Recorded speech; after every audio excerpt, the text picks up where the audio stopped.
All right, welcome everyone. We are glad to have with us today an expert in risk management, professional who has been there and back again with risk management over the years. He is well respected in his community. I'm pleased to introduce Apolonio Garcia, who is the president and CEO of HealthGuard, which is a Cincinnati-based company that specializes in healthcare risk management. U.S. Navy veteran, Apps has over 20 years of experience in healthcare, IT, and cybersecurity, and he's been using FAIR in hospital settings for over a decade. He's an active member of ISACA, the InfraGard Cyber Health Working Group, the American Society of Healthcare Risk Management, the National Healthcare Sector Coordinating Council, and as if that weren't enough, he's also involved in the Society of Information Risk Analysts and does a lot within his community and the security community as a whole to promote knowledge leadership. So Apps, super glad to have you with us today. Take it away. Great, thanks, Bud. Hi, everyone. I'm excited to be sharing a introductory course or session with you on both quantification and FAIR specifically. So I want to start off with a little bit of a thought exercise. And one of the stats that's interesting, and this is a couple of years old, but basically it talks to the fact that we have a cyber crime issue. And this should be no surprise that according to a study that Juniper did back in 2018, I believe, that roughly the total aggregate cost of cyber crime is about $2.1 trillion globally. So that's a pretty staggering number. And on the surface, you'd think, well, we've got this cyber security issue, we've got this cyber crime issue, and we need something to help us combat that. But when you take a step back and look at the body of work that's out there, all of the guidance, all of the references and resources, I mean, most of us that have been in cybersecurity for any length of time, you know that there's no shortage of guidance and resources, whether it's ISACA, whether it's ISO, whether it's ISC squared with the CISSP, the Center for Internet Security, High Trust, NIST. I mean, the list goes on. And this isn't even including all of the vendor guidance, the Cisco's, the Microsofts, et cetera, that put out reams and reams and volumes of guidance on how to manage your security more effectively in general, but also within their own products. I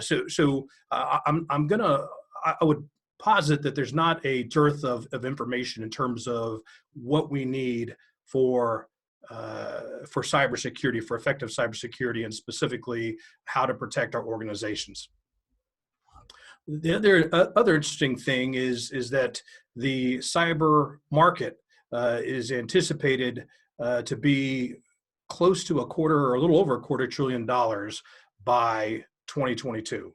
And if for those of us that are on the other side of the table, the consumer side, the work in organizations, if you're in IT or in IT security, one thing that we always hear from folks is that really they don't answer the phones anymore, right? They don't answer the phones largely because it's always a salesperson that is trying to solicit business, trying to sell them something.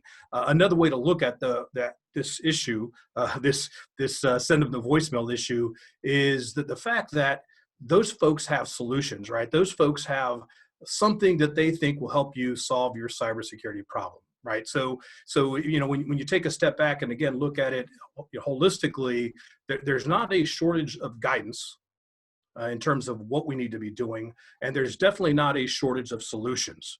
I've yet to find a specific security solution where there's not at least one product and usually many, many more products to solve that problem, right? So we have the tools, we have the process, we have in general terms, we have the know-how on how to fix our cybersecurity problems. And even if there was some rare new event, some new threat agent or some new attack vector that came up, I would argue that would not go untreated very long, right? Folks would very quickly innovate and find solutions, or if not build solutions that would be able to help organizations solve that problem.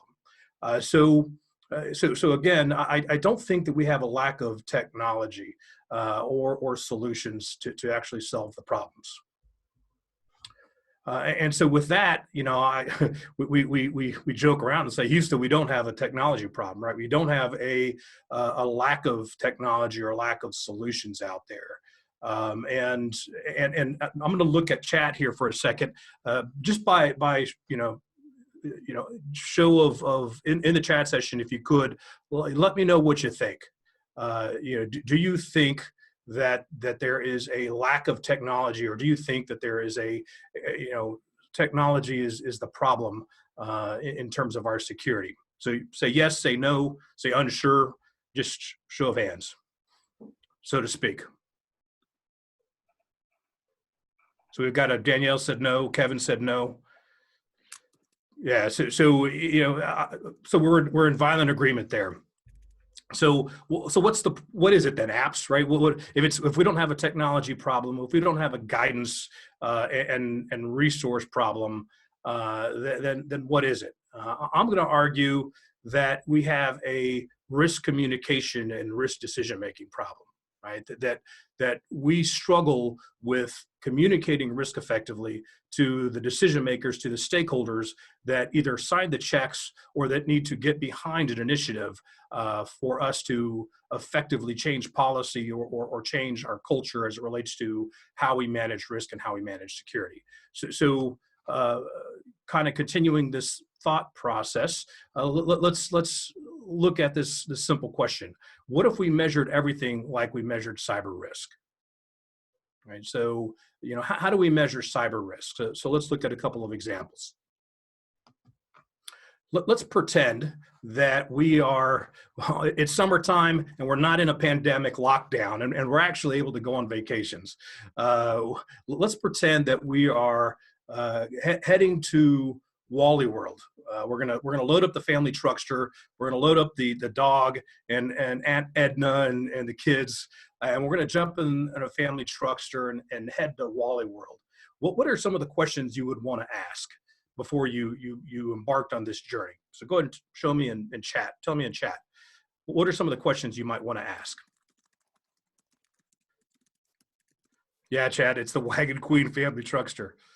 Is Wally World open? Yeah, that's one. How long is the trip? Absolutely. Yeah, that's actually the question, right? So the question I would want to know if I'm any reasonable adult that's going to have to answer the question, are we there yet 1,000 times, is you're going to want to know how far.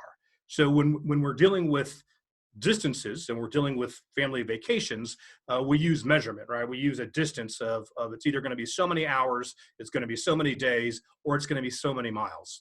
And that allows us to plan and budget, right? That allows us to figure out how many hotel stops do we need, how many gas stops do we need, how much cash am I going to need, et cetera. So if we're trying to make a decision on our vacation, we're going to want a quantity, again, dollars, miles, days, et cetera. But from a cybersecurity, what do? We come up with some kind of rating, right? So in cybersecurity, one of the things we see quite often is a risk rating. I'm doing air quotes here if you can't see me, and come up with a risk rating of a 5 or risk rating of a 20 or something like that. So imagine if you were planning your trip and you had someone said how far, and they said, oh, it's a distance rating of a 6 or a 3. You'd probably look at them kind of weird and say, what the hell are you talking about? And you would probably, at the very least, you would need to try to convert that 6 into something that's more meaningful, like a miles or a days or something.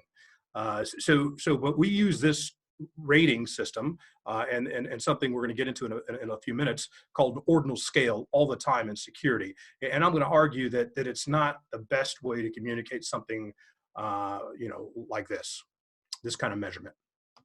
Another quick example. Let's assume again that we're not on lockdown and you're out shopping for a car, which actually I am with my son right now. His first car finally died that he bought when he was 16, and he's in college, so he needs a new car. So we're going to be shopping for a car. Ask the same question. What kind of questions would you want to know, or would you ask the dealer if you were shopping for a car? In chat again, please. Cost. That's it. You nailed it, Michelle. Is how much, right? What's the cost? So in normal language, in traditional communication, you would say how much, and they would say, it's, unless it's a shady dealer and they're kind of batting around and dancing around the answer, they would say, it's 20,000 or it's 10,000 or it's 2,000. They would give you a number in dollars. But in cybersecurity, when you ask someone how much risk you have, the other thing you hear sometimes is a medium, right? You either get a risk rating of a 1, 2, 3, 4, 5, or 6 or something like that, or you get some kind of qualitative answer like a medium or a high or a low or critical or something like that. And again, if you were buying this car and you asked the salesman how much and he came back with a medium, you'd probably look at him saying, what? What are you talking about? What does that even mean? And obviously you can, if you kind of play this out, you would realize very quickly that that medium to you, even if you had some preconceived notion of what medium is, you could probably assume that that medium to you is not a medium to Bill Gates. So it's that kind of qualitative rating is all relative, is the punchline. So with that, my objective for the rest of today's session is kind of grandiose, right? I want to change the way you think about risk and risk analysis.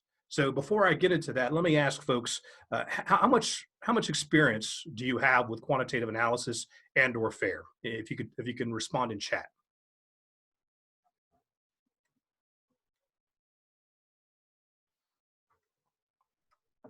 It could be never heard of it. Medium. Thanks, Chad. I appreciate that. Understand concepts. Some. Okay, so folks have some experience with this, and so we'll probably add to some of your knowledge, and some of it may be just reinforcement of what you've already heard or understood. So the way I'm going to try to change the way you think about risk and risk analysis is kind of threefold. I'm going to share with you what quantitative analysis is. I'll share with you why we need it, and then I'm going to give you a quick introduction of how we actually do it. Quick disclaimer, I'm not an attorney, and this is not legal advice.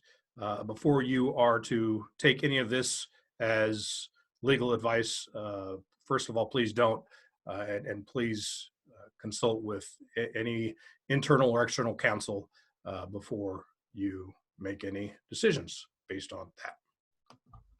So let's start off with the question, what is quantitative analysis? To do that, I'm going to start off with a quick overview of how we assess risk. And there's really two buckets of risk analysis.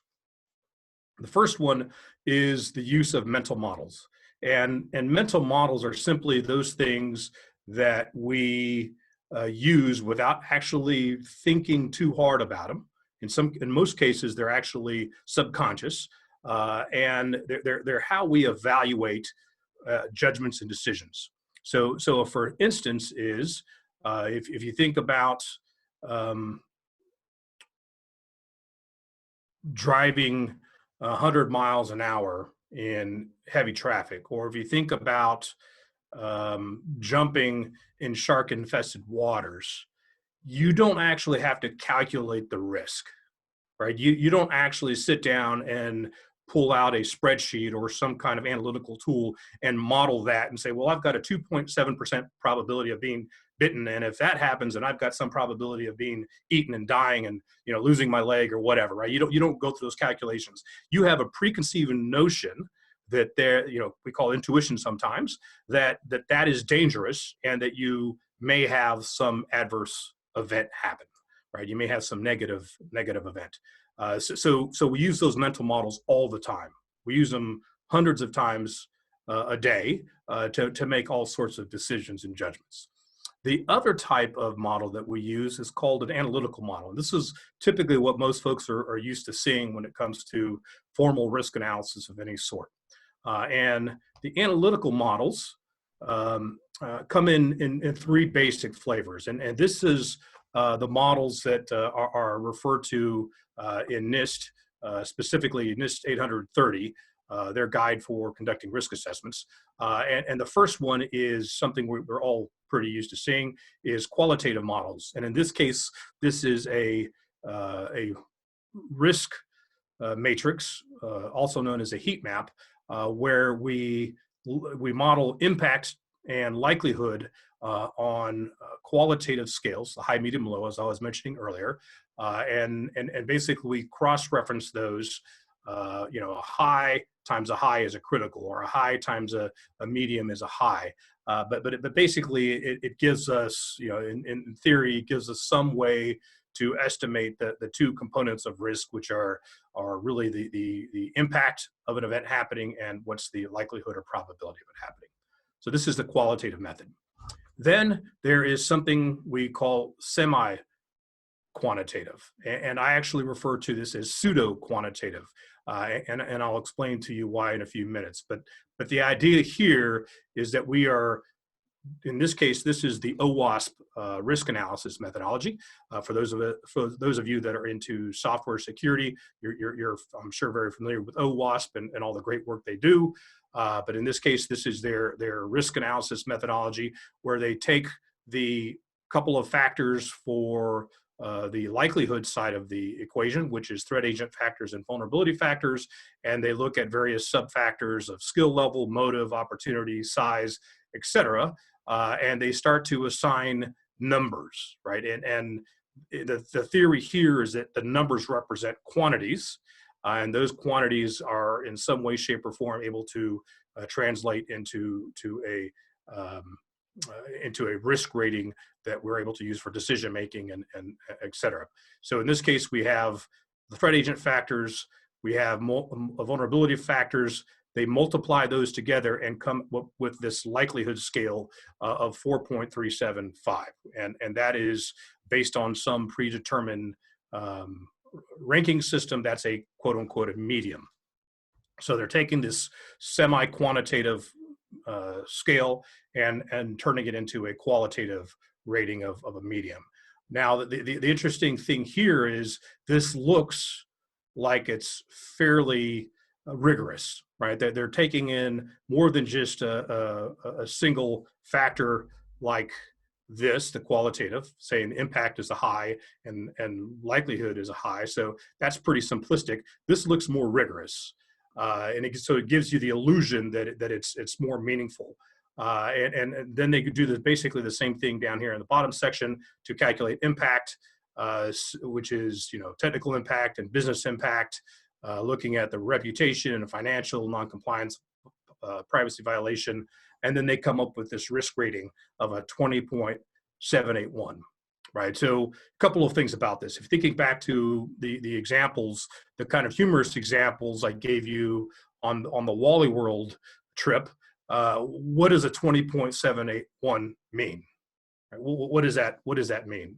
If someone said, hey, you know what, boss, you know, I need you to give us a, you know, $50 million for this new solution, this new security solution, and because our risk rating is a 20.781. And he asked the question, okay, what's it going to be if you spend this $50 million, and you tell him, well, I think it's going to be about a 10.321. What's that extra 10 points worth, right, in the scale? So very quickly, even though this is very common, this type of analysis is I'm going to argue, not only questionable in terms of its ability to really communicate risk, but it's also kind of dangerous. And if you've read any of Doug Hubbard's work, he gets into detail in terms of some of the dangers with using these kind of methods, and the placebo effect, he calls it, where we are having this idea that we're actually quantifying and measuring risk, but we're really not. We really don't know what our risk is, and we're using that to make decisions. The other thing that's interesting about this type of rating is the level of precision that it represents. So if you look at the 20.781, that's 3 decimal points of precision, right? That's like NASA level precision. And I would argue that this lacks any any precision in the calculations or even the estimations of the risk. But you're conveying that this is a very precise calculation when you carry out. If you think back to your science classes, if you have 3 decimal points of precision, then you're representing that this is very precise, right? So both of those methods, qualitative and quantitative, have their issues. And the third method, which is obviously what we're here to talk about today, is quantitative. And in this picture, you see a couple of things. One is you see a histogram and some histogram plot calculations that are outputs from something called a Monte Carlo simulation. And since some of you have, I think everyone that responded has some experience with FAIR, except for James. Sorry, James, I just saw your note.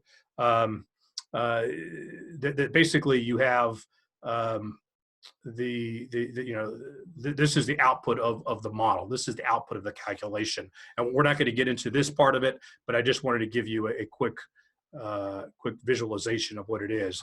And this is actually hot off the press, right? So NIST just released this this document that is basically, I forget the exact title, but it's integrating cyber risk quantification or cyber risk analysis into enterprise risk management. That's the gist of it, right? So it's this new publication that will eventually become a special publication that's in the request for comments stage.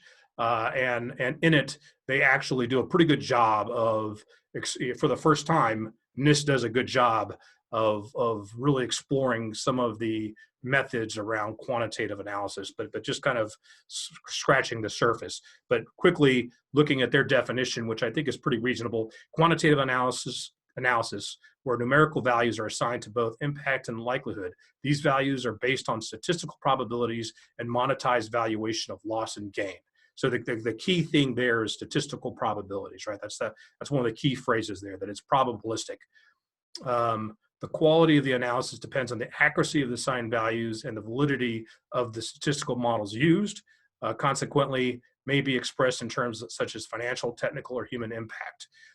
So the one thing I'd push back on their definition, where it says these values are based on statistical probabilities and monetized valuation of loss or gain, that's not true, right? You can do quantitative analysis where the value of measure isn't just money, right? You could do quantitative analysis where, again, loss of life, you can model that. You can model impact to data in terms of number of records. Hell, you can even model jelly beans if you wanted to. If jelly beans was an asset that you wanted to understand what's the potential loss, you can model that quantitatively. So with FAIR, it's definitely financial risk is the unit of measure that's used. But again, I would suggest that their definition here, it's good, but it's a little too narrow of a scope of what you can actually quantify. They do mention it at the last sentence there. But so if anyone's interested, it's NIST IR 8286. It's actually a really good read for anyone that's in enterprise risk or in cybersecurity and looking for a way for some guidance on how to raise cybersecurity risk management to the enterprise level. So quick pause here. I'm going to take a breath. Everyone tracking okay? If you could just tell me in chat any questions or is everyone okay so far? Covered a lot of ground very quickly.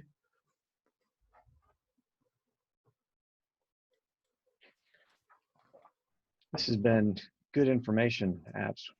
Certainly enjoyed it. And I think as you were talking about the quantitative methods of measuring risk, one other thing that we've talked about in the past is the silos that exist in an organization where you have different departments quantifying risk in different ways with that seeming precision, which can be problematic as well. Yep. That's very true. Yep. Right. So it looks like everyone's tracking, so we're going to press on. We've got about, looks like 25, 30 minutes remaining. So, the next section here is, why do we need this thing called quantitative analysis? The obvious answer should be, hopefully at this point should be, we want to make better informed decisions, but there's some business reasons we need it too.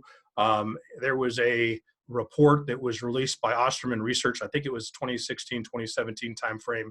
And they basically surveyed several hundred boards of director members and try to evaluate how they feel about the report outs they were getting from the business, both from the IT and the CISOs.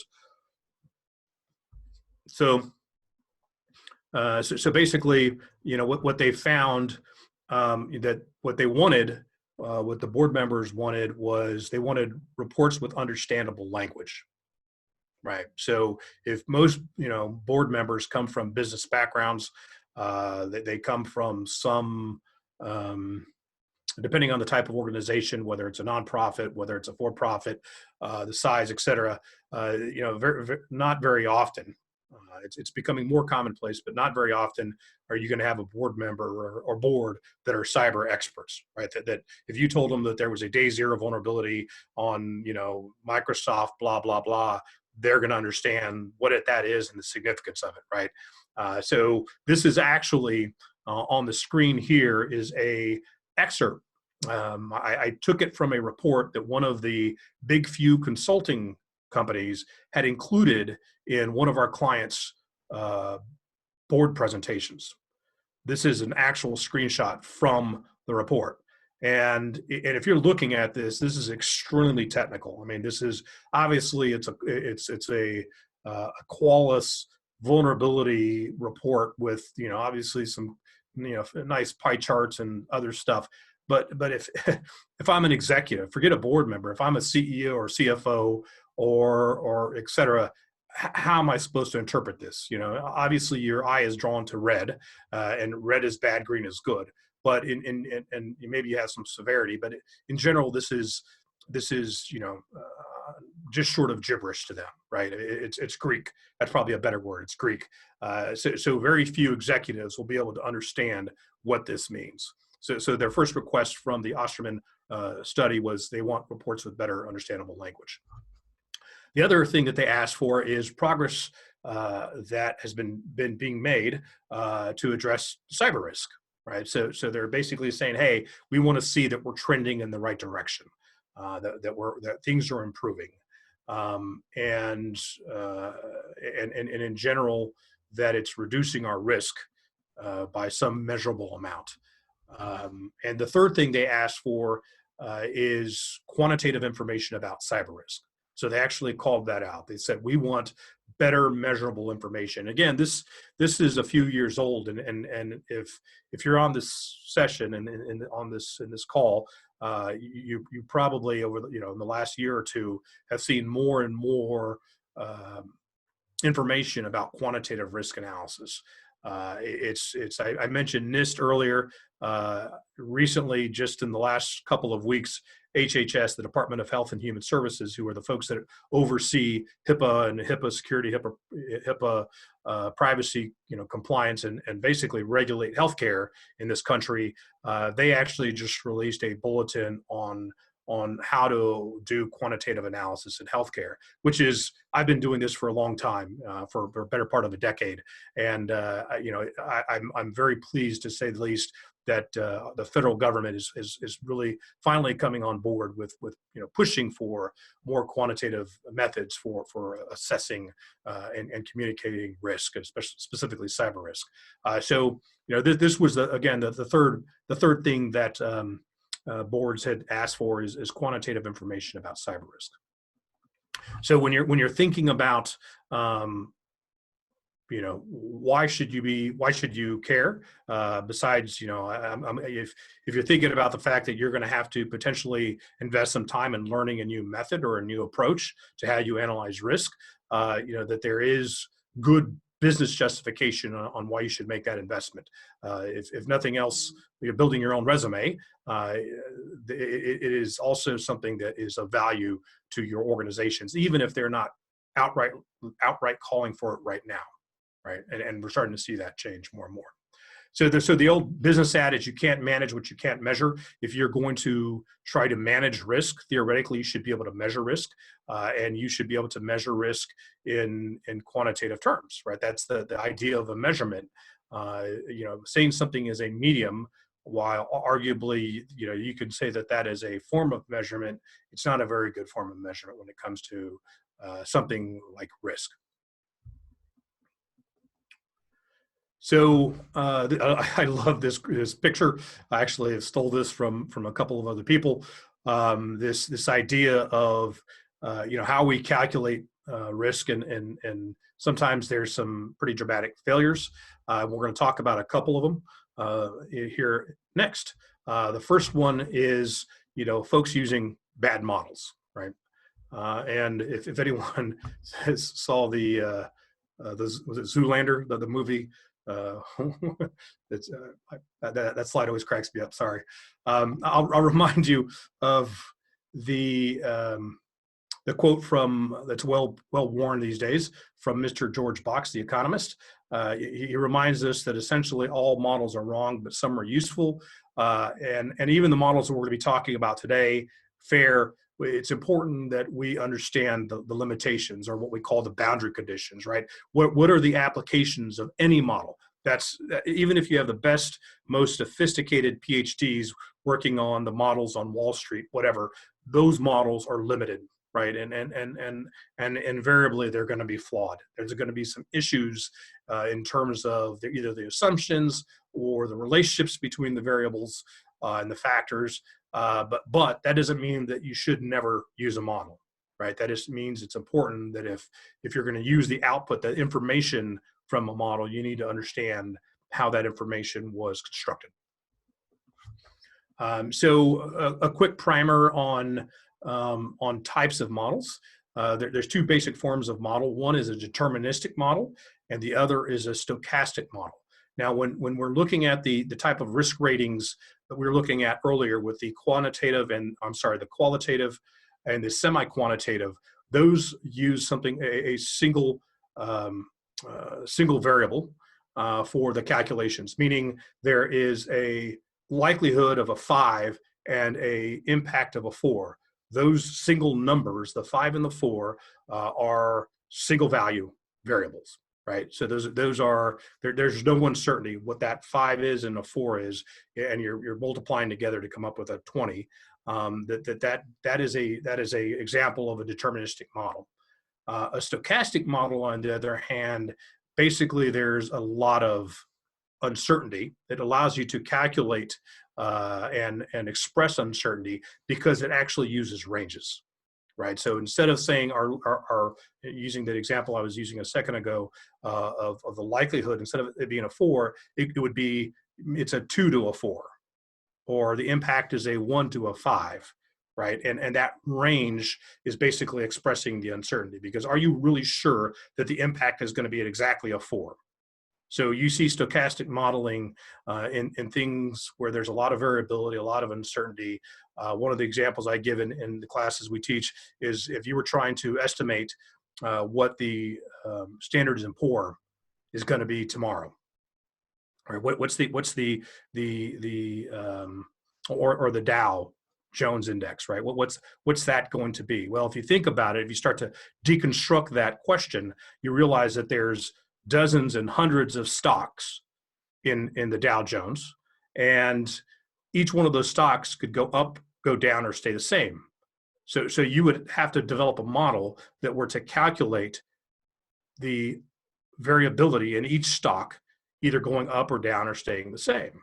And so with that, using a deterministic model, saying that, I think it's the wrong market, and I think it's Cisco's in the NASDAQ, I think. But if you say Cisco's going to be a 5 and Microsoft's going to be a 3, well, that's silly, because you don't know that Cisco's going to be a 5 or a 3. It would be some range, right? You would say Cisco's going to be somewhere between 10 and 100. Obviously, that's way off of their per share price, but I hope you get the point. Is that there's going to be a lot of variability, and you're not able to calculate You're not able to express that variability with deterministic models, but you are with stochastic models. So the punchline here is that whenever you're dealing with any kind of uncertainty, and I would argue that every risk calculation has uncertainty, you need to use a stochastic model. The other issue we see is the lack of dealing with cognitive biases. And for the sake of time, we're not going to get too deep into this, but if you do just Google cognitive biases, and you can, there's excellent Wikipedia pages on it as well, you'll basically find that there is a number of mental traps we have that affect our judgment and decision making. And this is a little bit of an eye chart, but one of them is an anchoring bias. Another one is a confirmation bias, and a third here is an information bias. And while you can't read that, I'll give you kind of the Cliff Notes version on a couple of these. The confirmation bias is basically when we go and look for information that supports what we believe or what we think we know. So a very simple example of that is when we are many of us have some kind of political bent, whether it be left or right, and arguably most people that are on the left are going to look for more left-leaning sources of news, right? So you could say it's CNN or it's MSNBC or things like that, where folks on the right will tend to look for more right-leaning news, things like Fox or maybe the Washington Post or whatever.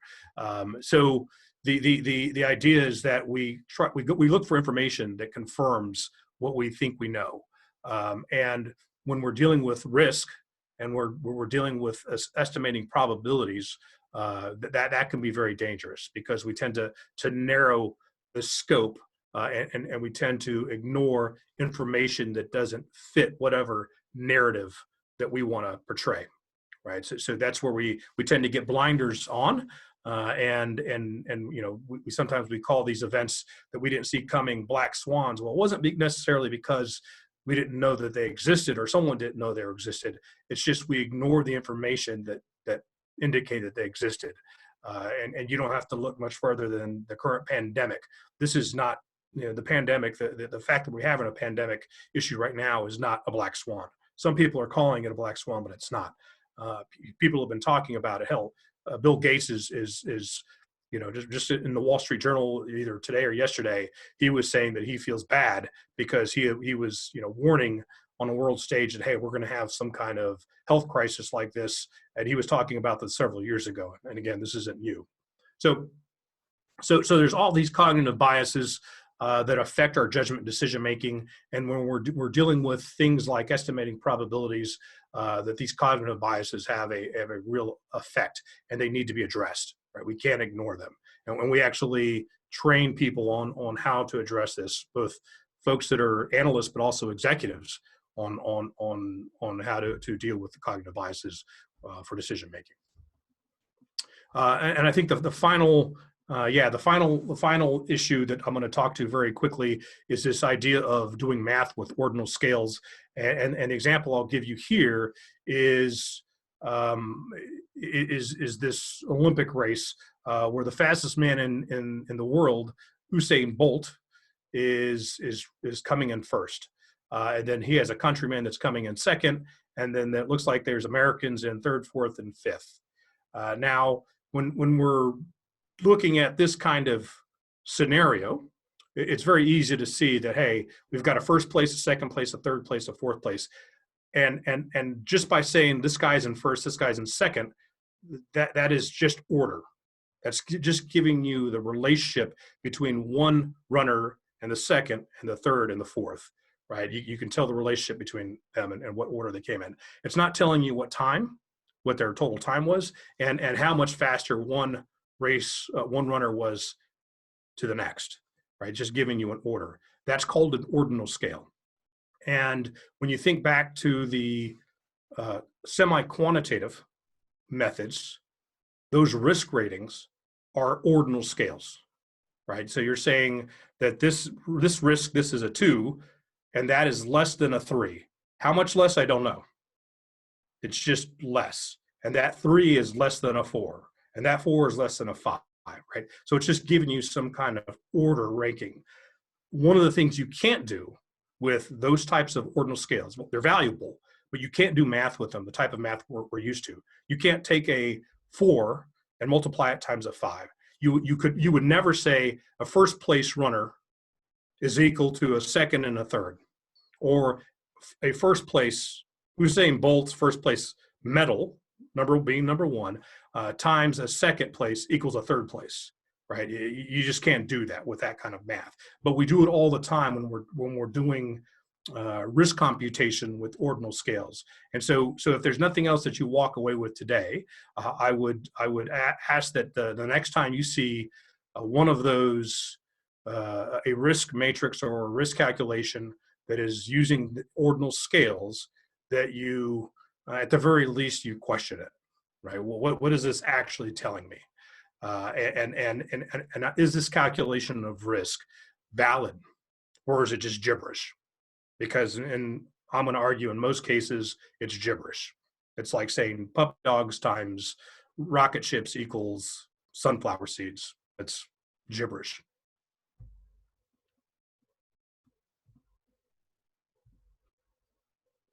Everyone tracking okay? If you can, blue steel, yeah, Chad, I just saw your left note. out the unicorn. Right, unicorns.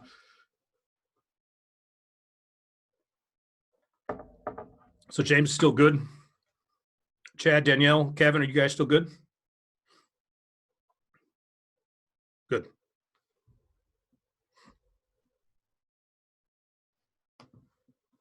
So now let's jump into open fair and give you a quick taste of what this is. So we've talked about thus far, what is risk quantification? We've talked about, why it's needed. And obviously we've dug into a little bit of the issues with the other methods of risk analysis. Open fair is a standard. It stands for Factor Analysis of Information Risk. It was published by Mr. Jack Jones in 2005. And for those of you that don't know Jack, he used to actually live in Columbus, Ohio. He now is I believe in Spokane, Washington with the other Risk Lens folks. But he was right here in our backyard in Ohio, and I got the pleasure of meeting him the first time when I was the ISSA Cincinnati chapter president. I brought him in for a talk, and this was probably circa 2008, 2009. And as soon as I heard his talk, I'm like, okay, I need to know more about this whole fair quantitative thing. And so that was the beginning of my journey into quantitative risk. And so it was adopted by the Open Group in 2014 and became an official standard that is comprised of 2 things. One is the risk taxonomy standard, and then the second is the risk analysis standard. If you go to the Open Group website, if you just Google Open Group and FAIR, you'll find access to the standards documents for free download. Very, very useful reading. With FAIR, FAIR looks at forms of loss, and as I mentioned earlier, FAIR expresses risk in financial terms, right? So that's how that's the unit of measure of how FAIR analyzes and expresses risk.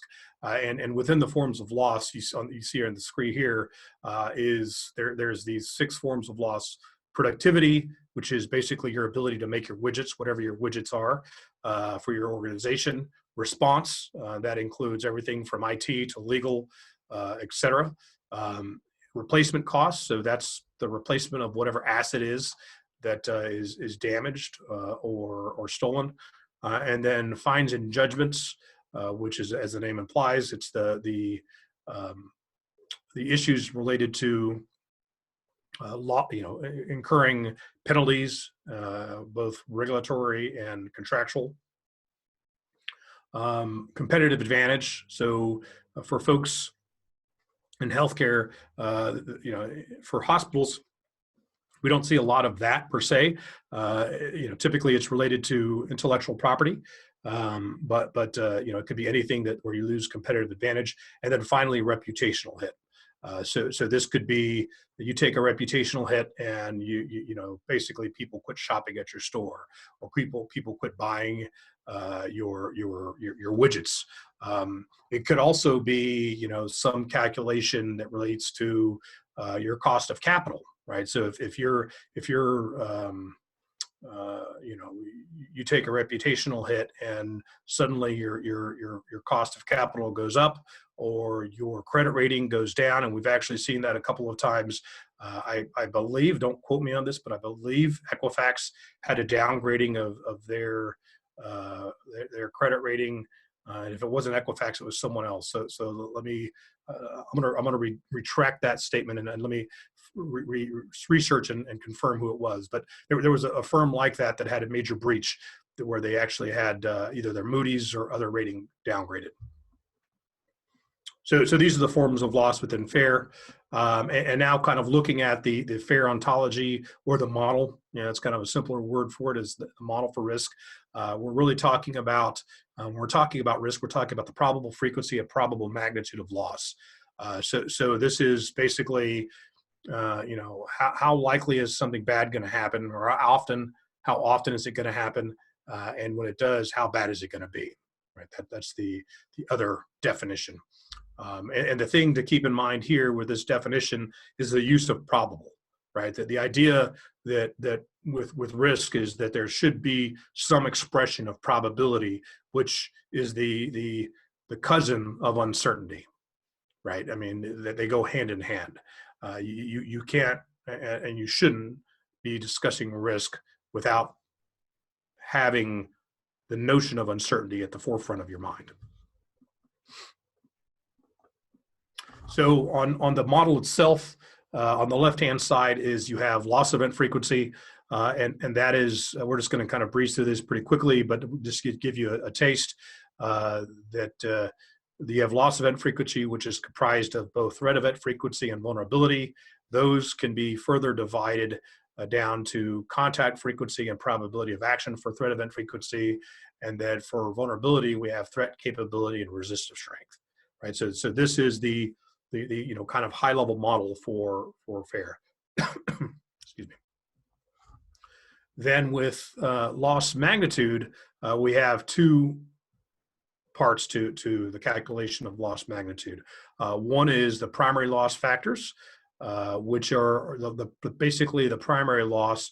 I always kind of describe it as the loss that happens within your four walls, right? So if you have a lost laptop, the loss of having to investigate it, that what was on the laptop, or having to replace the laptop itself, right? Those are the loss within your four walls. Secondary loss is loss that involves secondary stakeholders, outside stakeholders, to include attorneys. Maybe there's a civil suit against you for a breach of contract, or maybe there's a class action for loss of customer records, or it could be fines and penalties from a regulatory body. In healthcare, one of the things that most people fear is the HIPAA police, right? Having OCR come in, the Office for Civil Rights come in and issue a civil money penalty for some kind of HIPAA violation, typically a privacy or security violation.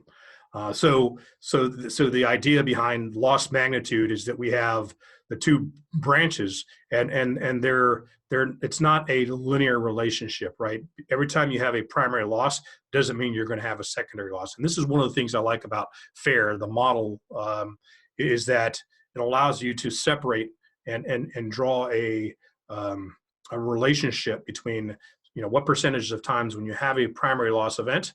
So let's, if you lose a laptop, how many times are you actually going to have a fine or penalty? Yeah, you're going to incur the lost laptop loss, but that doesn't necessarily mean that you're going to be, investigated and or fined for the lost laptop.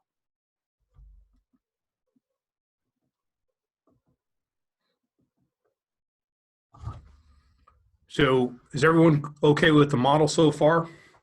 We're going to jump into a quick simple case study, and we will open it up for Q&A. Good. Looks like everyone's tracking still. Great. So in this case, this is going to be pretty simple. Try to keep it pretty short and sweet. We're saying that some auditors came in and they basically said, hey, you've got this high risk issue. And this is something we've actually heard numerous times from customers, right? A CIO will say, hey, we've got, I'm having to defend, some issue with the board or executive team because the auditor, the internal auditor or external auditor came in and had this high risk finding, and I don't think it's a high risk, right? So in this case, we have a high risk issue reported by an auditor, and they're basically saying that that it's because you don't have encryption on your laptop, and you do a quick cost analysis on the solution, and you estimate that the deploying encryption enterprise wide is going to be $200 to a quarter million dollars, right? And so now you're having to justify that investment. Your CFO is asking, is it worth the investment? So, when you think about it, what you're really trying to do is, what you want to do, should be doing, is modeling the risk. And this is a very simplistic kind of a model, a flow of potential loss. So, you could look at things like, how often do we lose laptops, right?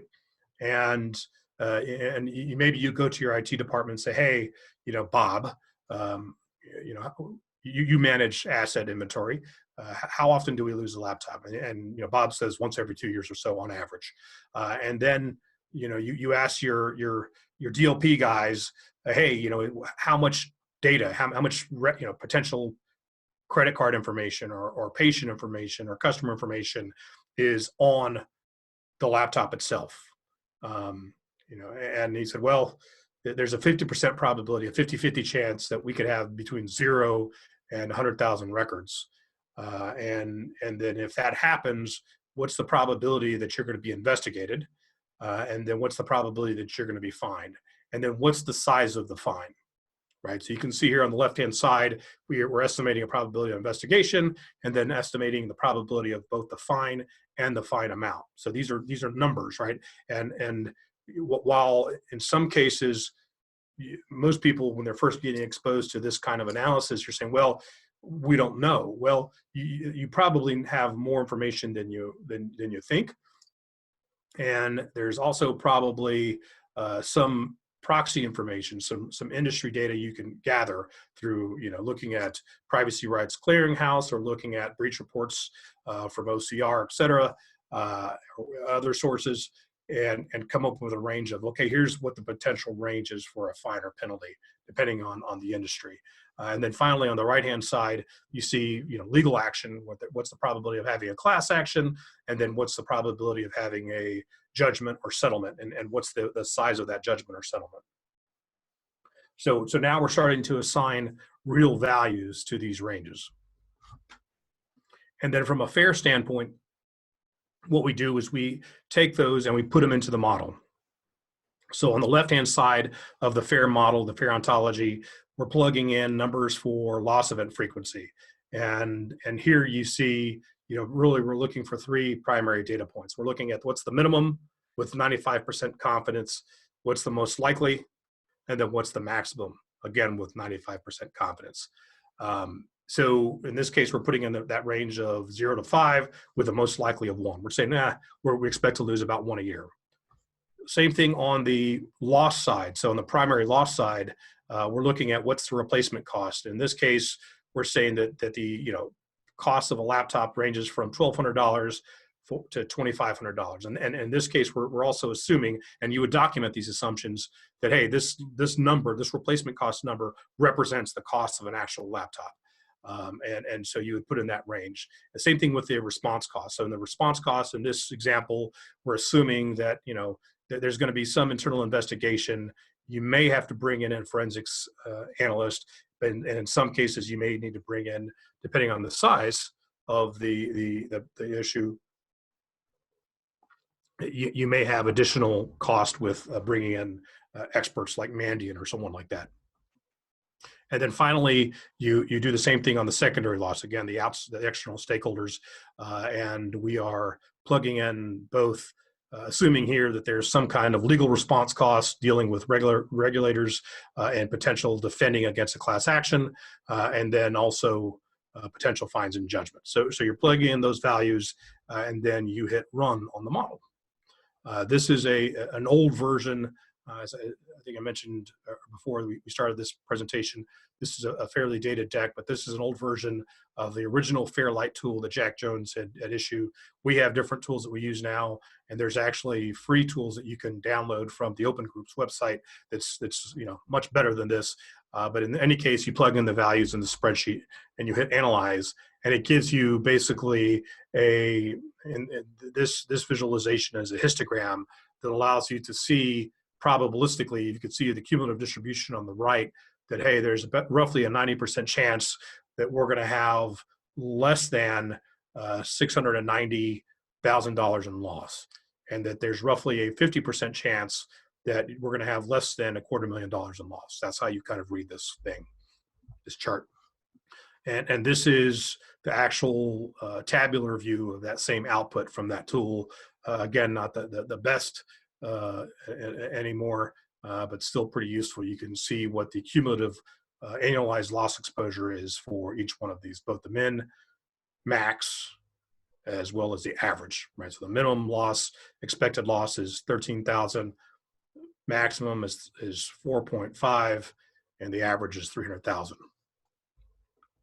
And then from here, you can actually take this and translate it into a qualitative description, right? So we're saying the average loss exposure of $100,000 would make it a high. So for folks that need to come back and say, I need to give some kind of singular answer, I would caution against how you do that, but you still could take it and turn it into a qualitative, but it's backed by quantitative analysis. So we've covered a lot of time. We're almost out of time. I want to say quickly that this introduction is just the tip of the iceberg when it comes to quantitative analysis. The journey is a little involved, and it can be long. Again, I'm a decade into mine, and I learn something new every day. But it's well worth it. So I would encourage everyone to use this as just the beginning of your journey. Quick status check. Chad, no median. You could add median. You can add standard deviation. You can use whatever statistical summary calculation you want, Chad. So that is a good question. Just quick status check. My original objective was to change the way you think about risk and risk analysis. Just yes, no, did I achieve that? You can give me a kinda as well. Got some yeses? All good. Danielle, I expected a hell yes, but okay. So it looks like we accomplished our goal. And I'll open it up. We've got just a minute for like a question. If you have them, please type them or ask Bud. And I also will just make a quick plug. We're going to be launching our accredited FAIR training course here soon. And if anyone wants to continue this journey of learning FAIR and actually getting a FAIR certification, I would encourage you to go to healthguardsecurity.com/open-fair-course, plug in your email and your name, and then as soon as we announce the training dates and the pricing model, we will send you a note so that you can decide if you want to register or not. So. Good deal. Thank you, Apps. And I just posted in the chat some links. We do have a webinar page, and I'll post that link to the class out there as well, Celerity.com/risk-fair, and then I posted a link to your website. Awesome. And also a link to the Open Group if anyone is interested there. Are there any other questions? Good deal. All right. Well, we really appreciate everyone's participation. I'll just give time for other questions. I have a quick question, and this is just, kind of thinking out loud. When you talked about, having those relational models, when you were talking about the runners, I was just thinking that a lot of times what I have seen is someone is given a budget. You're allowed to have this much budget. And then the CISO or the IT director is basically taking a fixed budget and making decisions about how he's going to spend his money. What are the pros and cons of sticking with that methodology when you know you're not going to get any more money at all? Yeah, that's a good question, Danielle. And so there's a couple of components to it. One is, how did you get to that budget, right? So usually there's a budgeting process where you're going to leadership and giving them some report out on, here's our security posture, here's our risk, and that in turn is driving budget, right? Budget decisions before you actually submit purchase requests or your spreadsheets with all your line items. So I would say that the approach of using quantitative analysis would help there. Beyond that, the idea that having a rank order, a prioritization of issues and projects, I absolutely agree with. The question I would push back on or ask is, how are you prioritizing them? If you're using a deterministic model, then you're basically saying this issue is a 5. All of it's a 5.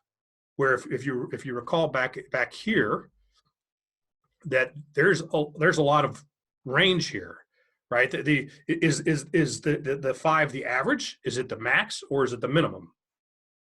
Right? What does that 5 represent in terms of risk?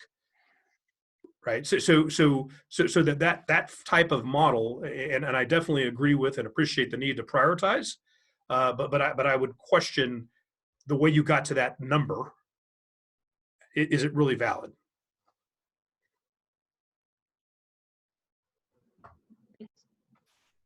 Did that help, Danielle? Yeah, thank you. Uh-huh. Good deal. Well, again, Apps, we really appreciate your time and your expertise sharing that with us. I would encourage you all to check out Apps's site at healthguardsecurity.com. He will be teaching the Open Fair class, and then there are other risk classes that we will be partnering on in the future. So thank you all very much. We'll follow up with an email with a survey if you want any additional feedback, and we'll look forward to next time. Thanks, everyone.